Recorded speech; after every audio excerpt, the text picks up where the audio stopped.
Mga kababayan nating seniors, kung kayo ay 60 pataas o kaya naman ay may mga magulang na senior citizen na umaasa sa monthly pension, makinig kayo ng mabuti dahil mayroon akong napakahalagang balita na kailangan ninyong malaman ngayong araw na ito.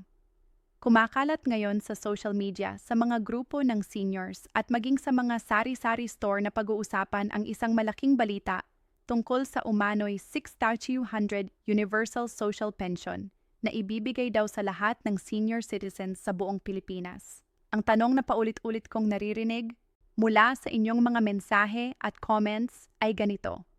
Totoo ba ito fake news lamang? Kailan ba talaga lalabas ang pera kung totoo man? Sino-sino ang makakakuha? At ang pinakamahalaga, paano mo masasigurado na hindi ka maiiwanan at makukuha mo ang buo mong karapatan? Alam ko na napakaraming seniors ang nahihirapan ngayong panahon ng taas ng presyo ng bilihin, gamot at kuryente. Kaya naman lubos kong nauunawaan kung bakit kayo sabik na sabik malaman ang katotohanan tungkol sa 6,000 na ito. Kaya manatili kayo dito hanggang dulo ng video na ito dahil tutulungan ko kayong alamin ang buong katotohanan. Walang tanikala, walang bias, walang clickbait, puro totoo lang mula sa opisyal na mga ahensya ng gobyerno. Mga kaibigan, una sa lahat, kailangan nating linawin kung ano ba talaga ang social pension na ito na pinag-uusapan ng lahat. Mayroon tayong tinatawag na Social Pension Program na pinapatupad ng Department of Social Welfare and Development or DSWD. Ito ay isang monthly cash assistance na ibinibigay sa mga indigent o mahihirap na senior citizens na wala pang natatanggap na regular pension mula sa SSS, GSIS o ibang government o private pension. Ang kasalukuyang halaga ng social pension na ito ay 500 bawat buwan at ibinibigay ito kada quarter o every 3 months. Kaya ang natatanggap ng bawat qualified senior ay 1,500 kada payout. Ngayon, ang usap-usapan na 6,200 ay nanggaling sa ilang pending bills sa Kongreso na naglalayong taasan ang social pension mula 500 hanggang 1,000 o 500 per month at gawing universal para sa lahat ng seniors na walang pensyon. Pero mga kaibigan, at ito ang kailangan nating tanggapin ng buong puso, hanggang ngayong buwan ng Disyembre 2025, wala pang opisyal na batas na naipasa at nilagdaan ng presidente na nagsasabing itinaas na ang social pension sa 6,200 o anumang halaga man na mas mataas sa kasalukuyang 500 per month. Alam kong nakakapanlumo marinig ito, lalo na kung umaasa kayo sa dagdag na pondo para sa Pasko o sa unang linggo ng Enero. Pero mas mabuti na nating malaman ang totoo kaysa umasa sa wala at magdusa pa ng disappointment. Ang totoo, ang 6,200 na numero ay posibleng nanggaling sa kalkulasyon kung ang social pension ay tataasan sa 1,000 per month at babayaran retroactive for several months o kaya'y sumanang iba't ibang benefits na pinagsama-sama ng mga nagkakalat ng maling impormasyon. Ngunit base sa pinakabagong datos mula sa DSWD at sa opisyal na website ng gobyerno, ang social pension na ilalabas sa unang quarter ng 2026 na sumasaklaw ng January, February at March ay magiging 1,500 pa rin gaya ng dati. Ang payout schedule nito ay karaniwang nagsisimula sa huling linggo ng January o unang linggo ng February, depende sa bilis ng processing at availability ng funds sa bawat local government unit o LGU. Kaya kung kayo ay kasalukuyang benepisyaro ng social pension, asahan ninyo ang 500 sa bandang katapusan ng Enero o simula ng Pebrero.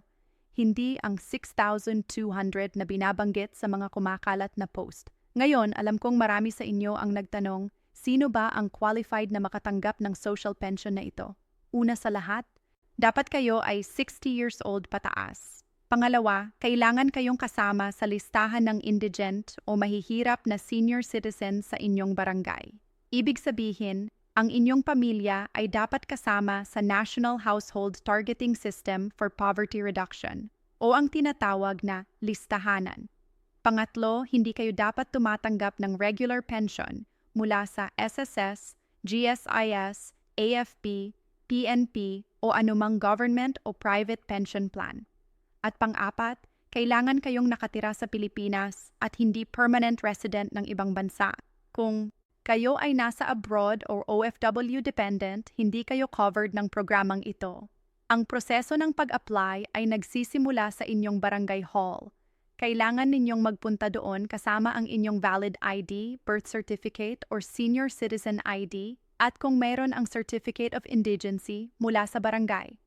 Ang barangay officials ang mag-e-endorse ng inyong application sa municipal o city social welfare office at doon kayo susuriin kung qualified based sa criteria. Kapag na-approve kayo, ang inyong pangalan ay isasama sa master list ng DSWD at magsisimula kayong makatanggap ng quarterly payout.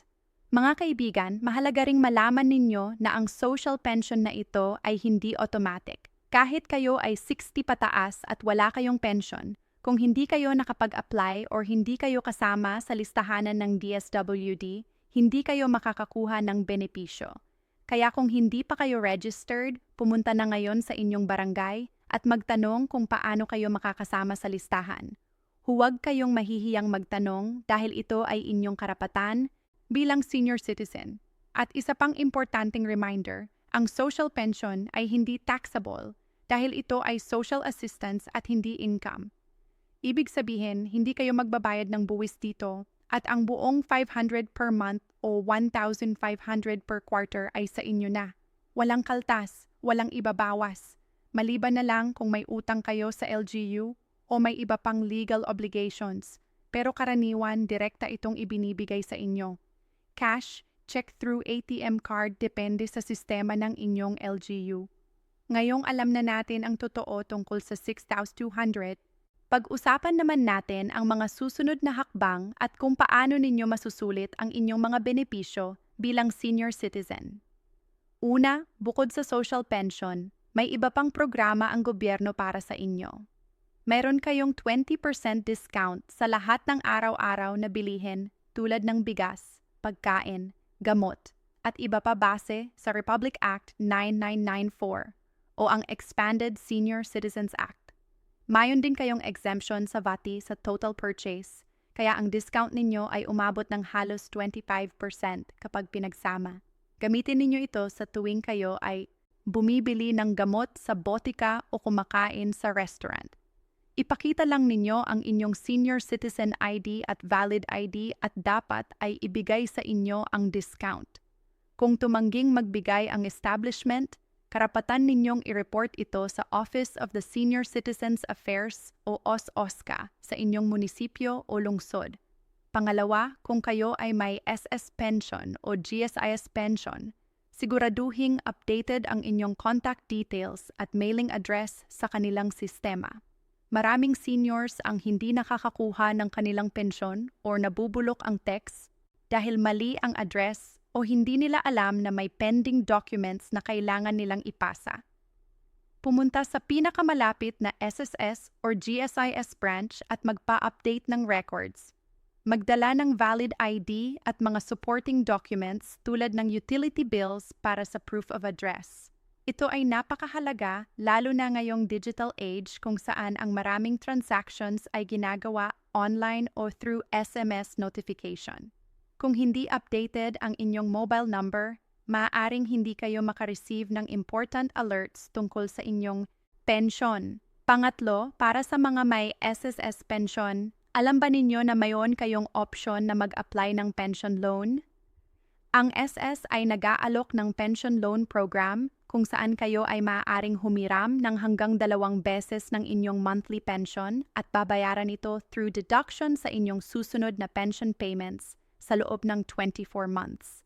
Ito ay isang malaking tulong kung kayo ay may emergency expenses tulad ng hospitalization, kasal ng anak o kaya naman ay pag-aayos ng bahay.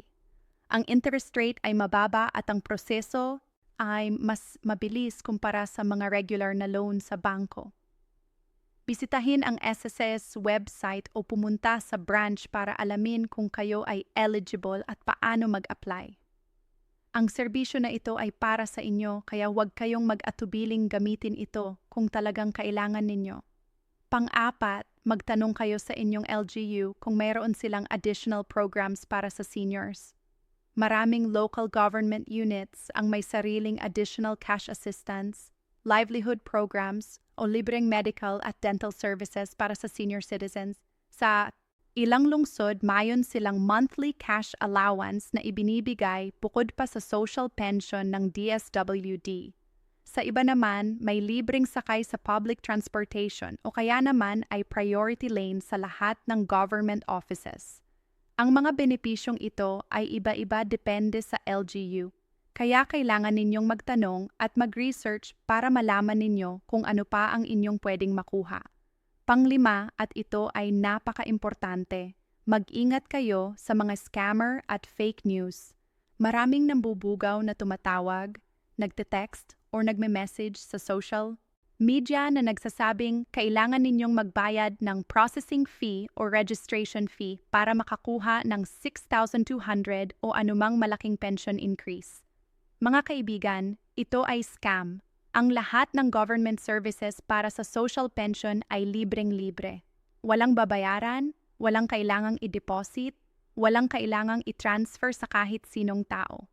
Kung may tumawag sa inyo na nagsasabing taga-DSWD sila o taga-OCA at humihingi ng pera o personal information tulad ng inyong ATM PIN o bank account details, ibaba ninyo agad ang telepono at i-report ito sa authorities. Ang mga government agencies ay hindi kailanman hihing pera o sensitive information through phone call or text message. Mga mahal kong kababayan na seniors, alam ko na nakakapanlumo minsan na marinig na ang inaasahan nating tulong ay hindi pa dumarating o hindi totoo. Pero huwag tayong mawawalan ng pag-asa. Ang gobyerno ay patuloy na nagtatrabaho para mapabuti ang ating mga benepisyo at may mga pending bills sa Kongreso na naglalayong taasan ang social pension at gawing universal para sa lahat ng seniors. Ang Senate Bill 1889 at House Bill 7853 ay naglalayong itaas ang social pension sa 1,000 per month at palawakin ang coverage. Kung ito ay magiging batas, ang inyong quarterly payout ay magiging 3,000 sa halip na 500. Kaya tuloy-tuloy lang tayong umasa at manalangin na ang mga batas na ito ay mabilis na maipasa at maipatupad para sa ating kapakanan. Samantala, gamitin natin ang lahat ng available benefits na mayroon na tayo ngayon. Ang 20% discount, ang VAT exemption, ang libreng medical services sa ilang health centers at ang social pension na 1,500 per quarter ay malaking tulong pa rin kung alam nating paano ito gamitin ng tama. Magplano tayo, magtipid kung kailangan at higit sa lahat manatiling informed at updated sa lahat ng mga pagbabago sa gobyerno.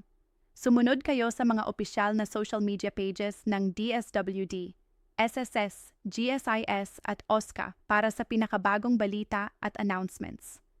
Huwag kayong maniwala agad sa mga nakikita ninyo sa Facebook o viral posts na walang source o hindi verified. At sa mga anak, apo at mga kamag-anak ng mga senior citizens na nanonood nito.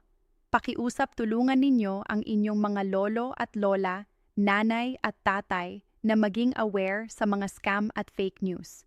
Samahan ninyo sila sa pag-a-apply ng mga benefits. Asikasuhin ang kanilang mga documents at tiyaking nai-enjoy nila ang lahat ng karapatan at pribilehiyo na nakalaan para sa kanila. Ang ating mga seniors ay nagtrabaho ng buong buhay nila para sa atin. Ngayon naman, ang oras na tayo ang mag-alaga sa kanila. Kaya iyan ang totoo tungkol sa NAICS 200 Universal Social Pension. Mga kaibigan, hindi pa ito confirmed at ang ilalabas na social pension sa unang linggo o katapusan ng Enero ay 1,500 pa rin gaya ng dati. Pero huwag tayong mawalan ng pag-asa dahil patuloy ang pagsusumikap ng gobyerno para sa ating kapakanan. Manatili tayong vigilant, informed at handa. Salamat sa inyong pakikinig at kung nakatulong ang video na ito, paki-share sa inyong mga kakilalang seniors para sila rin ay maliwanagan.